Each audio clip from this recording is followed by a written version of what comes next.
buenos días. Sean todos bienvenidos nuevamente a Marianos en Camino. Este es nuestro primer episodio. Curiosamente, lo hemos iniciado el día 8 de septiembre, festividad en la que conmemoramos el nacimiento de la Virgen María. Y lo estamos concluyendo el 12 de septiembre, que casualmente es la celebración del dulce nombre de María. Definitivamente ella es parte de esto de una manera increíble, y encomendados a ella iniciamos este podcast, esta primera grabación, este primer episodio. Por supuesto que quisiéramos dedicárselo a ella por ser el primer episodio. Y hay varias razones por lo que la queremos a ella en primer término. Había muchas opiniones que pudimos revisar, y sabemos que hay personas que pues se preguntan y a veces critican. Dicen que los católicos le damos demasiada importancia a María, que la ponemos por encima de Jesús, y etcétera. Pero sin tratar de entrar en controversias, y les prometemos que vamos a hacer un capítulo especial dedicado a eso. Hoy nos queremos enfocar en algo mucho más importante, en nuestro amor por María. Vamos a enfocarnos en las razones por las que la amamos, la base de nuestra devoción. Y al final, ustedes podrán tener una idea muy clara de la razón por la que hemos escogido el nombre de Marianos en Camino. San Luis Grignon de Montfort, un gran mariano, escribió que el camino más fácil, rápido y seguro para llegar a Jesús es a través de María. Y tenía razón. Porque María es agradable a Dios. Es decir, nadie puede superar a Dios. Y nadie ha amado y honrado a María más de lo que Dios hizo. Dios Padre la eligió para ser la madre de su Hijo único, para ser la esposa del Espíritu Santo y madre del Hijo unigénito de Dios. ¿Qué mayor demostración de amor que esta? Antes de amarla a nosotros, Dios la amó. Y Dios la preservó para que no heredara, como cualquier hijo de mujer como nosotros, el pecado original. La madre del Salvador debía ser absolutamente pura, absolutamente inmaculada. Nos es muy difícil pensar que Dios, siendo quien es, no tenía la posibilidad de haber enviado a Jesús como Él hubiera querido, es decir, en gloria y en majestad y con toda la solemnidad que puede acompañar a la grandiosidad del nombre de Dios. Podía haber abierto los cielos, apagado las estrellas, el sol, la luna, haber hecho rugir a los mares, encender todos los volcanes, es decir, pudiera haber hecho todo un espectáculo para la venida de su unigénito al mundo, y sin embargo decidió mandarlo a hizo 17 años. Pobre, que había sido criada en Nazaret. Y además nació en un portal, en un pesebre destinado a alimentar animales, a guardarlos durante la noche, porque no hubo lugar para ellos en la posada. Con todo esto, Dios nos indica el gran papel de María en la historia de la salvación. Si nosotros vemos todo el preámbulo al nacimiento del Salvador, es muy difícil minimizar la importancia de María. Al mismo tiempo que reconocemos al Mesías, por el que tanto tiempo esperamos y esperó la antigüedad, esta mujer, esta jovencita tan sencilla, fue elegida para ser el primer tabernáculo en la historia de la humanidad. A nadie se le ha dado un saludo como el que Dios le dio a ella por medio del ángel. Dios te saluda, María. Dios te salve, María. Llena eres de gracia. Llena eres de Dios. Llena eres de la gracia de Dios. ¿Quién ha recibido un saludo similar en la historia de la humanidad? Nadie, solamente él, ella. Ella la que fue elegida para ser la madre del Hijo único de Dios. ¿Todo esto no debería significar algo importante para nosotros? ¿Cómo fue que el Señor puso los ojos en María? María, una jovencita, sencilla, revestida como la más humilde sierva del Señor. Así se describe ella. He aquí la esclava del Señor, con la más perfecta humildad, el instrumento perfecto de Dios.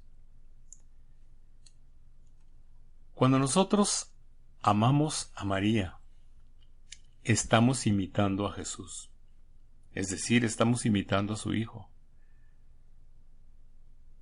¿Quién podría atreverse a negar que Jesús amó y ama a María? Es su madre.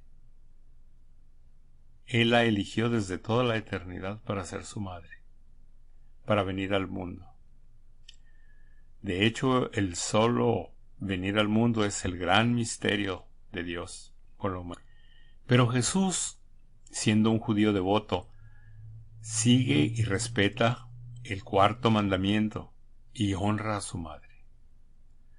Nos da ejemplo de lo que todo hijo de Dios debe hacer: imitarlo y amar a nuestra madre espiritual, a la madre que Él mismo nos dio. También tenemos que tomar en consideración que los santos, a quienes consideramos nuestros hermanos mayores por excelencia, nuestros ejemplos a seguir, quienes nos han señalado el camino para llegar al cielo, al cual todos aspiramos, se distinguieron por su amor a María. La mayor parte de ellos vivieron con un rosario en la mano y cantaron sus alabanzas.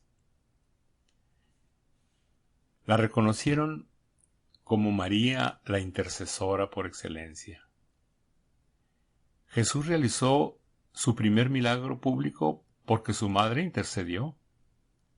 Aun cuando Jesús dijo que todavía no era su hora, su madre le pidió ayuda.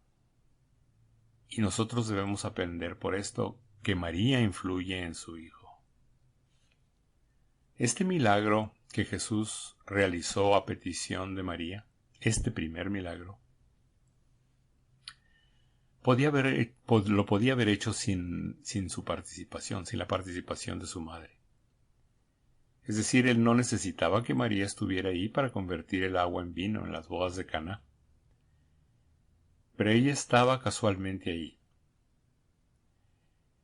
Y nosotros leemos en Juan 2, en versículos 1 al 2, 3 días más tarde se celebraba una boda en Caná de Galilea, y la madre de Jesús estaba allí.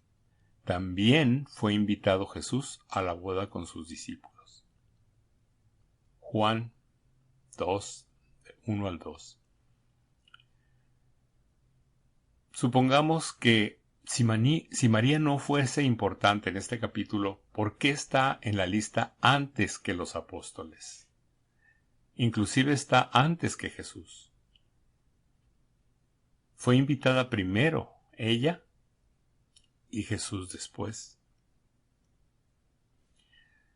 Juan destaca la presencia de María en la boda. Y cuando ella le dice que ya no tenían vino, aparentemente Jesús hace un reproche cuando le dice conmigo, Juan 2, 4.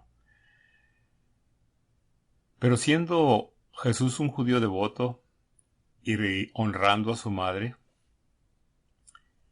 debemos interpretar como esto si fuese un reproche. Por supuesto que no, y menos en público.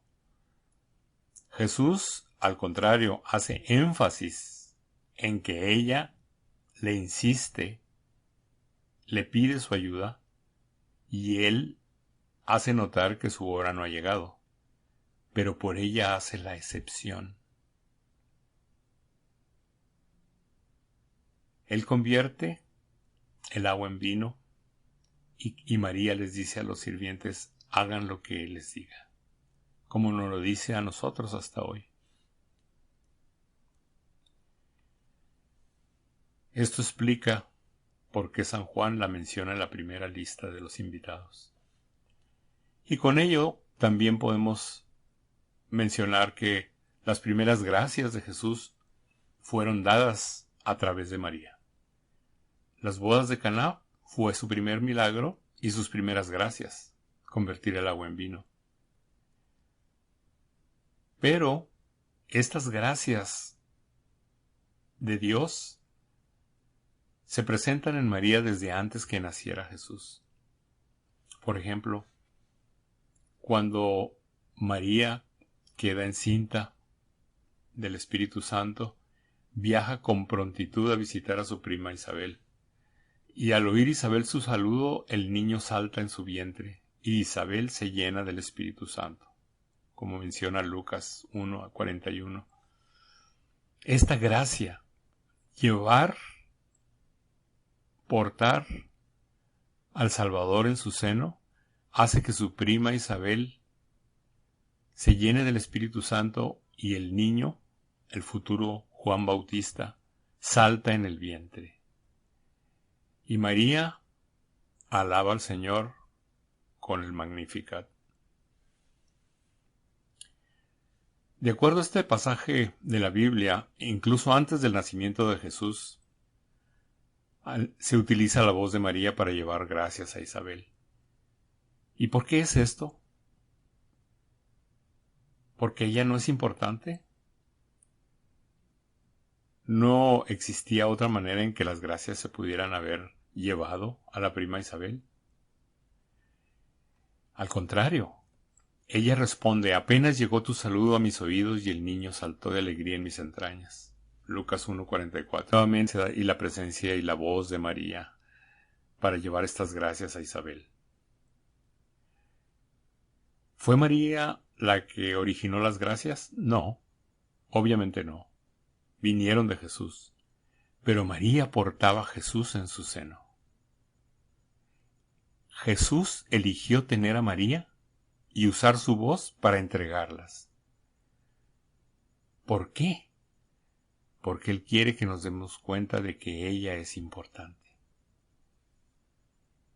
Además, es bíblico incluir a la Virgen María. La Santísima Madre participa en la encarnación, en el nacimiento, en el primer milagro, en la pasión y muerte de Jesús, y recibe al Espíritu Santo junto a los apóstoles. También se piensa que estuvo presente durante la ascensión del Señor. Es decir, María y Jesús van juntos. Una cosa importante que debemos destacar es que es una creencia muy aceptada el hecho de que cuando se menciona al rey y la reina, la mayoría de las personas piensan que cuando se le pide un favor a la reina, porque es el conducto para llegar al rey, la reina siendo un poco más accesible que el rey, las personas piensan que la reina es la esposa del rey.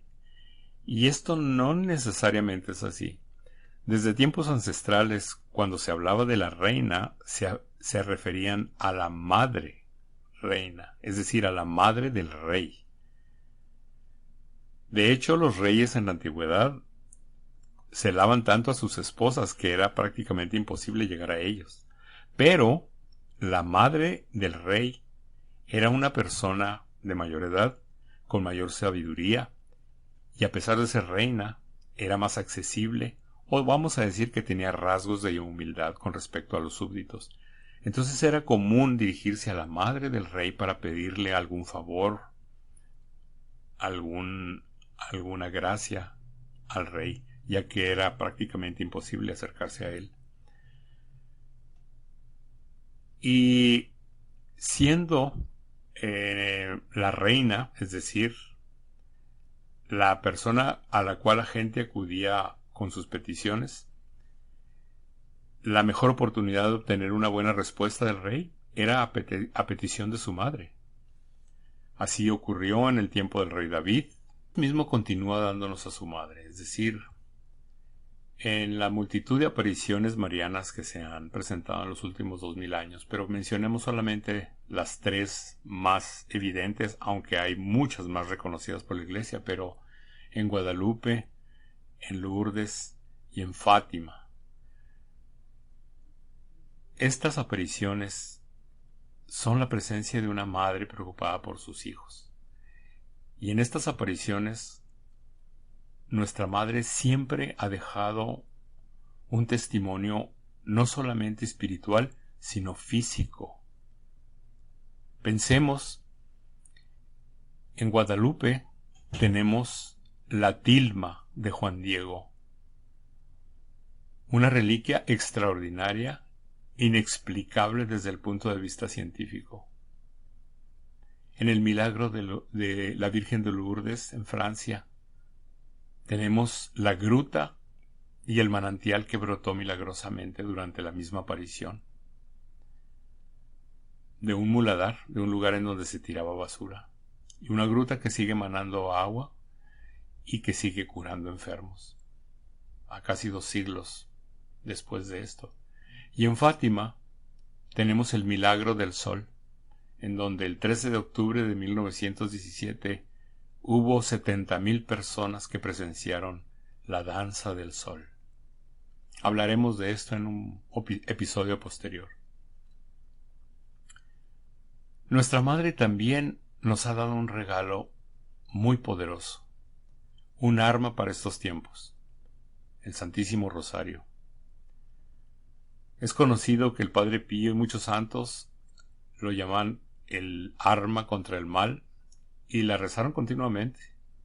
Hay muchísimas historias de milagros documentados, hay historias personales atribuidas al rezo del Santo Rosario, pero también hay historias que están entrelazadas con las conquistas y en los siglos anteriores, batallas. Vamos a dedicar un capítulo a esto, porque es muy importante. María también es justa. Es decir, ¿quién puede decir que ella no es la más justa? La Biblia soporta, apoya el poder en la fe, el poder de sus oraciones. Cuando nosotros leemos en Proverbios 15 al 20, la oración del justo tiene gran poder en su efecto. Santiago 5:16. Y Dios oirá las oraciones de los justos. Cuando nosotros nos encontramos en la calle algún amigo o alguna persona a la que le tenemos confianza y que sabemos, por ejemplo, que lleva una vida espiritual y nosotros tenemos una necesidad, una enfermedad, un enfermo en casa, una necesidad económica, pérdida de trabajo, qué sé yo, cualquiera de estas cosas. No es absolutamente normal que le digamos, reza por mí, pide por mí. Y Él nos dice, claro, por supuesto. Tienen nuestras oraciones. Si eso lo hacemos con nuestros amigos y la gente que nos encontramos en la calle o en la iglesia, ¿cómo no lo vamos a hacer con la Madre de Jesús? ¿Quién más cerca que la Reina junto al Rey? Pide por mí, María, a tu Hijo.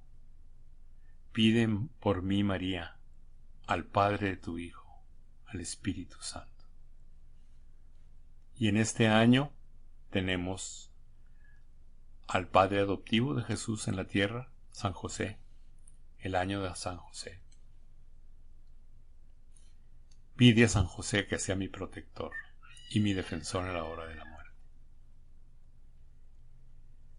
Y por último, me gustaría hablar acerca de tal vez el corolario, la cereza encima del pastel, lo que resume el amor inmenso de Jesús por nosotros cuando nos entrega a María en la cruz en la persona de Juan. María sufrió y murió con Jesús en la cruz. No una muerte física, pero una muerte en dolor. Jesús hizo una declaración muy profunda al ver a la madre y junto a ella al discípulo que más quería. Mujer, ahí tienes a tu hijo. Y después dijo al discípulo, ahí tienes a tu madre. Y desde aquel momento el discípulo se la llevó a su casa. Juan 19 del 27 al 28. ¿Por qué Jesús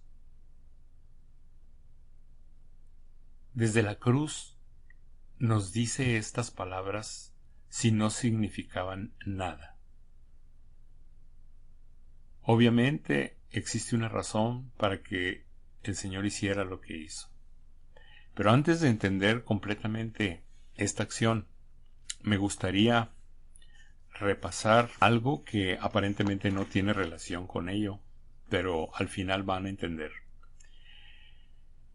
En Mateo 22 del 30 al 40 leemos, acercándose uno de los escribas, que los había oído disputar y sabía que había respondido bien, le preguntó, ¿cuál es el primer mandamiento de todos? Jesús le respondió, el primer mandamiento de todos es, oye Israel, el Señor nuestro Dios es uno. Y amarás al Señor tu Dios con todo tu corazón, con toda tu alma, con toda tu mente y con todas tus fuerzas. Este es el primer mandamiento. Y el segundo es semejante. Amarás a tu prójimo como a ti mismo. No hay otro mayor mandamiento que estos. Si unimos estos versículos, es decir, cuando Jesús nos habla de los dos mandamientos que resumen a todos los demás, y cuando Jesús le da a María el Hijo, he aquí a tu madre, y desde aquella hora el discípulo la recibió en su casa, en la persona de Juan nos da a nosotros a María como madre, para que la recibamos en nuestra casa, es decir, en nuestro corazón. Para unir estas dos partes del Evangelio, me gustaría preguntarles, ¿saben ustedes cómo muere un crucificado? Es decir, ¿cuál es la última causa de muerte de un crucificado? Si un médico tuviera que extender un certificado de defunción, o si se hiciera una autopsia, ¿cuál sería la causa final de la muerte de un crucificado? Sabemos que la crucifixión de Jesús fue especial. Todas las crucifixiones que se practicaban en ese tiempo, que eran miles por la ley romana, una manera de sofocar las protestas, de disciplinar a los pueblos conquistados mediante el horror de la crucifixión. Pero la crucifixión de Jesús fue más terrible de lo normal.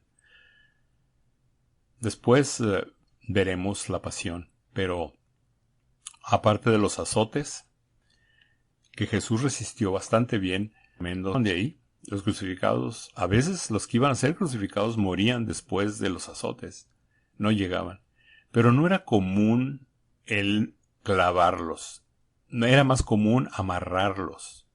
Y tampoco era común ponerles en la túnica roja que le pusieron a Jesús, la caña y la corona de espinas. Eso fue especial, para hacer burla de él. Y estos detalles hicieron que al menos un par de personas que presenciaron o que oyeron de la crucifixión pudieran escribir acerca de esto. Escritores romanos. Pero un crucificado muere por asfixia. Un médico escribiría: la causa final fue asfixia. Porque en la crucifixión, al estar clavados o al estar colgados, amarrados, los brazos arriba y los pies abajo, pero sobre todo, imagínense ustedes el dolor intenso de los clavos. Y además los clavos, especialmente en las muñecas, pasan y destruyen un nervio muy importante que es altamente sensible. Un crucificado tiene que luchar para poder respirar. Imagínense que todo su cuerpo descansa sobre la herida del clavo que traspasa sus pies. Y los clavos de sus manos son las bisagras mediante las cuales, impulsándose desde la herida de los pies, tiene que girar sobre los brazos para inflar sus pulmones de aire. Esto es terrible. Cada bocanada, cada inhalación es terrible para un crucificado. Es un dolor espantoso. Y sin embargo, Jesús, por supuesto, no habla mucho en la cruz. Habla en 7 ocasiones, lo que llamamos las 7 palabras. Así que, desde la cruz, Jesús dispone más bien de unas cuantas exhalaciones. Es decir, a un crucificado es en donde entendemos mejor la palabra expirar, es decir, sacar el aire de los pulmones. O cuando decimos dio su último suspiro o su última exhalación, es absolutamente cierto, porque es infinitamente difícil tener una inhalación por el peso del cuerpo, llenando dolor inmenso en las manos y en los pies. Pero las exhalaciones es el poco aire que está todavía en los pulmones y que no se puede desperdiciar. Y sin embargo, Jesús utiliza sus últimas exhalaciones para hacer el último acto de amor de su vida. Exactamente, eso es lo que hace. Pasó por la vida haciendo milagros, curando enfermos, devolviendo la vista a los ciegos, sanando a los paralíticos, expulsando a los demonios, haciendo el bien. Y su último acto en la cruz es darnos a su madre como nuestra madre. Utiliza una de sus últimas exhalaciones para decir: mujer, he ahí a tu hijo. Y después dijo al discípulo: he ahí a tu madre. Y desde aquella hora el discípulo la recibió en su casa.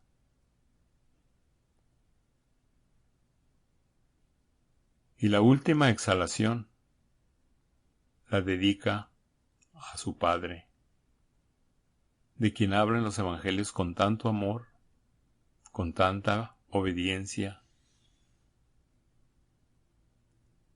En tus manos encomiendo mi espíritu. Las últimas exhalaciones en la cruz confirman la parte del evangelio en donde dice: Dios es uno. Este es el principal mandamiento. Lo amarás con toda tu alma, toda tu mente, todas tus fuerzas. Y el segundo es semejante: amarás a tu prójimo como a ti mismo. Al decir en tus manos encomiendo mi espíritu, Jesús utiliza su última exhalación para cumplir los 2 mayores mandamientos.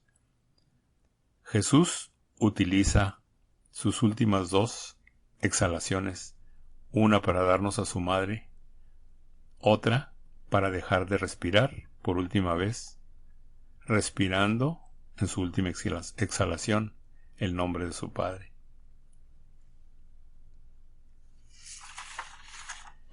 Bien, espero con estas palabras haber estimulado su imaginación su discernimiento y esperando que les sirva para cuando tengan un momento de reflexión y que vean cuáles son las principales razones por las que queremos tanto a nuestra madre. Si el regalo que nos hizo Jesús desde la cruz, el último acto de amor de su vida en la tierra, fue dárnosla como madre, ¿cómo podemos rechazarla? ¿Cómo podemos rechazar ese regalo? No existe posibilidad. Al contrario. Por Él la amamos. Por Él la seguimos. Y por ella vamos a Él.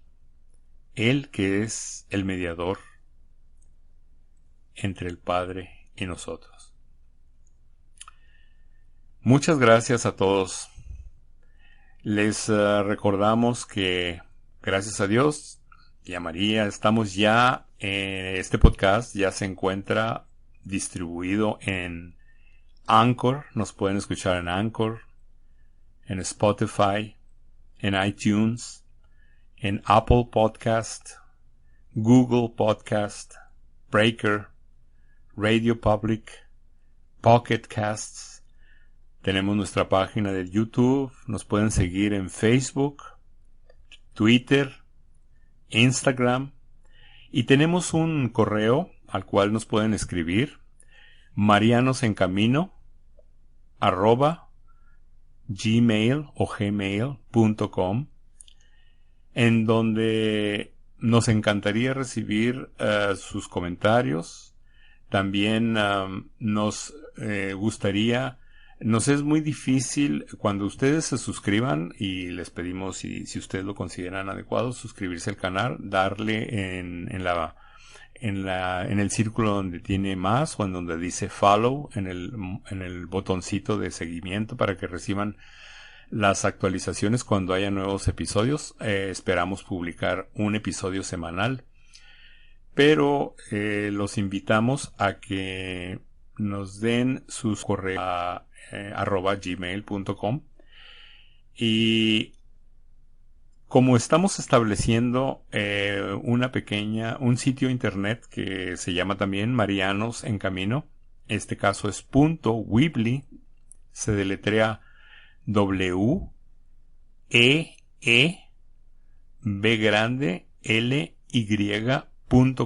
marianosencamino.weebly.com. En esta tienda virtual vamos a tener todo tipo de arte sacro, y vamos a tener regalos para los sacramentos, para las grandes celebraciones, etcétera, etcétera. A todas las personas queremos hacer un regalo a todos nuestros suscriptores. En este momento nos sería imposible hacérselo a cada uno de ustedes, pero viendo la proximidad de las fiestas de fin de año, Navidad, etcétera, en la tienda vamos a tener muchísimas cosas. Entonces, todas las personas que nos hagan el favor de suscribirse y nos manden un correo a marianosencamino@gmail.com, vamos a escribir su nombre. No necesitamos que nos digan necesariamente su nombre. Pueden decir, bueno, yo, Panchito, o XX, o verde o azul, poner un seudónimo si ustedes gustan. No es importante no queremos que ustedes se sientan obligados a darnos sus datos personales, por supuesto que no, pero para nosotros es importante al menos tener esa referencia, porque ya vamos a llenar un papelito, lo vamos a guardar en una ánfora, y vamos a hacer un sorteo en Navidad. En nuestro sitio virtual, la tienda virtual, va a haber cosas de todo tipo, de todo tamaño, de todo tipo de precios, etcétera. Y la idea es de que quien resulte premiado escoja lo que quiera, lo que él vea ahí, que diga esto me gusta, y nosotros se lo vamos a enviar con todo gusto y sin gasto de ningún tipo hasta donde esté, sea dentro de este país o internacionalmente, como sea, pero él le va a llegar su regalo. Entonces, los invitamos a que nos visiten en nuestras plataformas de distribución y a que nos hagan sus comentarios. Y también que nos dejen saber cuáles son los temas que les gustaría que nosotros mencionáramos. Esperando que esto les sea de utilidad, los encomendamos a nuestra Madre Santísima y esperamos que pronto podamos tener sus respuestas, sugerencias y en el camino de la fe, guiados de la mano de nuestra Madre. Muchas gracias a todos y que Dios los bendiga. Hasta luego.